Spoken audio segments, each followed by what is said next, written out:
I don't want to get too far away from this. I don't want to forget this.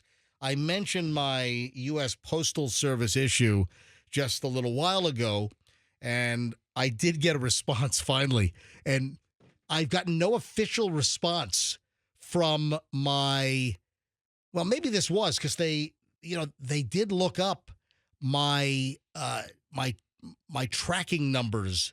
So they must have looked at all the complaints locally and they put two and two together. So long story short, I mailed out 2 priority mail envelopes with the U.S. Postal Service's envelope, the labels printed out of the kiosk at the airport post office. And I put them in the wall receptacle at 5 o'clock in the morning before I came to this very morning show on Monday morning, April 15th. I owed the IRS tax due with my extension, so I had to write a check for the taxes I have due. I owed more than I put in. Also, my estimated quarterly payment was due, so 2 different checks, 2 different priority mail envelopes to 2 different P.O. boxes, P.O. Box 1300 and 1302 up in Charlotte, North Carolina. Neither package got there. The last thing it showed was accepted at Tampa, Maine Airport Post Office, and that's it. And these things fell into a freaking black hole. All right? So now, I've got all the proof that I mailed. I even have a picture of me. Remember, I took the picture of me holding up the letters in front of the box in the wall where I dropped it in. I mean, I've got so much freaking proof. So here's what happened. I've been moaning about this numerous times over the last couple of months. And I said on the air, does anyone have the phone number for the postmaster? We tried calling her office, yeah, and we didn't get a reply back that way. No.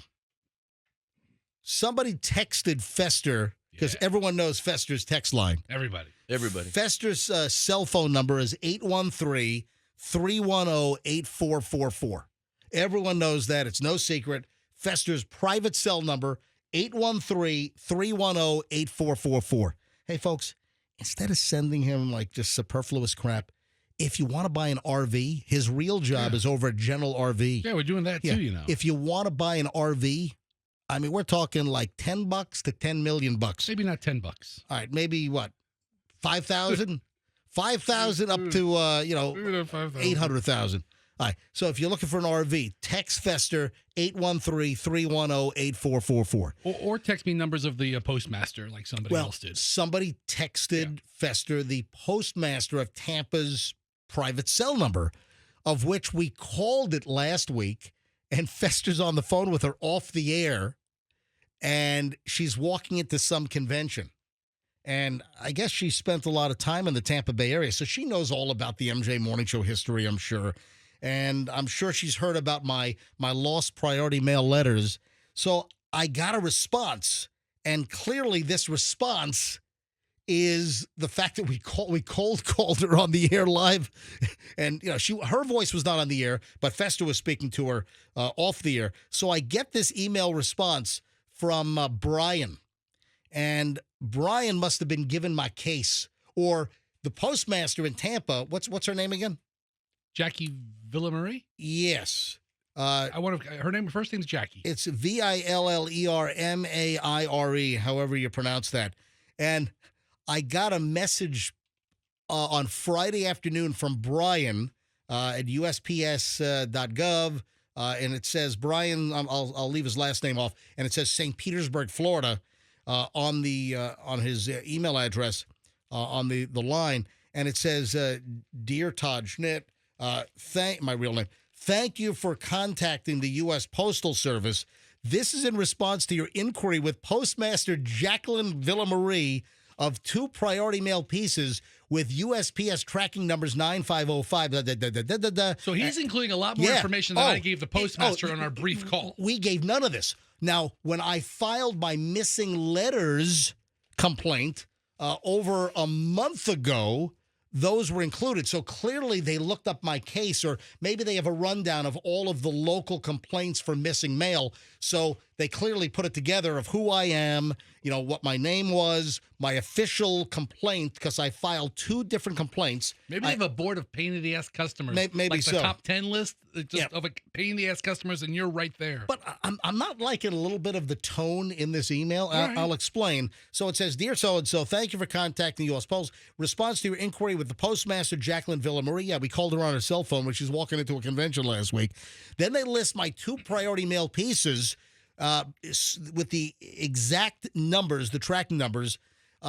He writes, I was disappointed to learn your priority mail packages did not arrive at your destination. Your items were scanned, accepted at the self-service kiosk, the SSK, located at the Tampa, Maine post office on April 15, 2024. Yes, I know that. It is important for me to explain that without another processing scan within the USPS network, we cannot verify that these items were correctly deposited into one of our mail receptacles after the acceptance scan on What am I, a moron? I didn't properly? I put them in the wall. Maybe they fell out. No, Maybe the wind blew them out. I'm inside, dude. I'm in the lobby. Air conditioner? Where's the footage? Is there security footage from 3 months ago? I asked for that. I said, I said on the air, I want the surveillance footage. When I spoke to an assistant, and I've got another assistant's name that I spoke to like 3 weeks later when the IRS, I got a hold of an administrative assistant in Tampa at the post office, and I said to her, I would like the security footage pulled, and you can see that I placed these in the wall. So I don't think they did that. I think he's low-key calling you an idiot. He is. That's what's... Brian is calling me a freaking idiot. There's no way to guarantee that you properly put I lifted the handle, I put them in the bin, and I always go ka-chunk, ka-chunk, ka-chunk, ka-chunk, ka-chunk, like 3 times. You like the sound. To make sure that it drops into the bin. So maybe that's what you messed up. Maybe it got stuck in the third ka-chunk. Maybe it only needed a double ka-chunk. The guy's calling me a mailtard. If you did it 3 times, He is. You messed it up. I didn't mess up anything. It's a wall receptacle that dumps it into a bin. You're not supposed to do it 3 times. Will you stop it?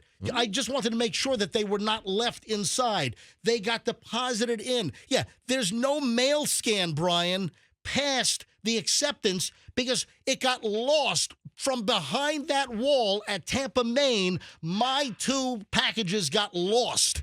So I don't like the insinuation here. So what I did was, let me finish the email. It looks here. like you did a 3 ka-chunk on this one. Sir, you're a triple ka-chunker. We've been through this before. We've dealt with idiots like you in the past. But I don't like the insinuation here that so far we cannot verify that these items were correctly deposited into one of our. What am I, an idiot? Okay. I can't. You know how many things I've mailed in that wall over the last 30 years at the post office? I know how to use the kiosk. So I sent him back pictures of me. Because I took a picture right in front of the receptacles where I dropped them in. And remember, I was sticking my tongue out at the IRS. I'm honestly surprised. I stuck my tongue out. Oh, my gosh. The picture is on my Instagram. It is marked, from April 15th. Imagine what this guy thinks when he saw the picture. Yeah, right. I'm surprised, MJ, you didn't actually videotape you dropping it and doing the triple ka-chunk. I should have. Really? I should have videotaped it. Well, you didn't think this was going to happen. Because then, of course not. Because if I would have videoed me putting it to the wall, what do they think? I used a coat hanger with some gum on the end to retrieve them out of there later? But I'm really kind of taken aback here that we can't really verify that I properly put my letters in the wall bin. Yeah, I'm such an imbecile that I don't know how to put the stuff in the wall and have them drop behind into the bin behind the wall. I did it so I wrote back anyway. It talks about, let's see, if at any point the label would have become illegible, the contents would have come out, da-da-da-da-da-da. Anyway, I get this whole thing. Anyway, first of all, also I want my $20 back. I think it was like $9.85 a piece. I want that money back for complete delivery failure. But I don't like the fact that there seems to be there's a tone here. There's an insinuation that maybe I'm a jackass and I don't know how to put letters in the wall All right. at the post office receptacle. The tone that you're feeling or hearing is in your own head. He is literally just stating a fact. He's saying we have no way of verifying. He's just telling you. He's calmly explaining to you, I have no way of verifying it was properly put into the receptacle or triple ka-chunked. He's not saying, hey, moron. Please accept our apologies for failing to provide our usual service. Yeah. This unfortunate experience has increased our awareness of this problem and will intensify our efforts to identify. And so I wrote a note back. On literally minutes after I got this, I have not gotten a response back from Brian S. In St. Pete answering for the postmaster. What's her name again? Jackie Villamarie. Yeah. All right. So I wrote back, Brian, this is Friday afternoon, literally minutes after I got his letter, calling me a male moron. I wrote back, Brian, thanks for the email. These packages were absolutely and indisputably placed in the wall receptacles in the USPS priority mail packaging and affixed kiosk-generated labels.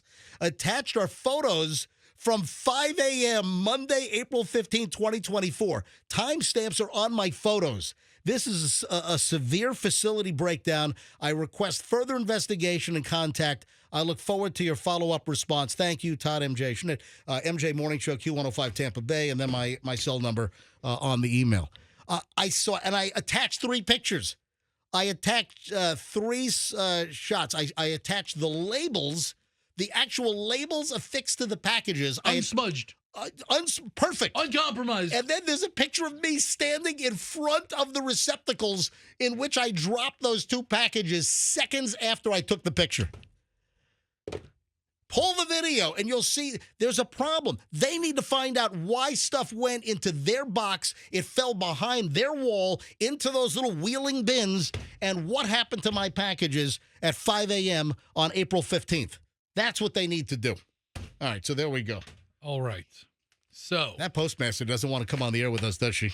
I mean, have you reached Turning it over to some Brian lackey? Well, she had her assistant take care of it, which is appropriate. I'm kidding, Brian. Listen, it's a morning show. We got to have some comedy here. MJ. Yeah. Mm-hmm. Last week I told you to personally, directly text message the postmaster. Right. I'm sure they're all very reasonable people who want to see the mail delivered properly and want to get to a resolution as much as you do. I think that there might be a systemic issue here. There's a larger issue that 2 priority mail packages were deposited indisputably, and they just gone. One time, we had somebody from maybe the Ybor branch of the post office tell us that there are thousands and thousands of those white mail buckets just stacked up. Yeah.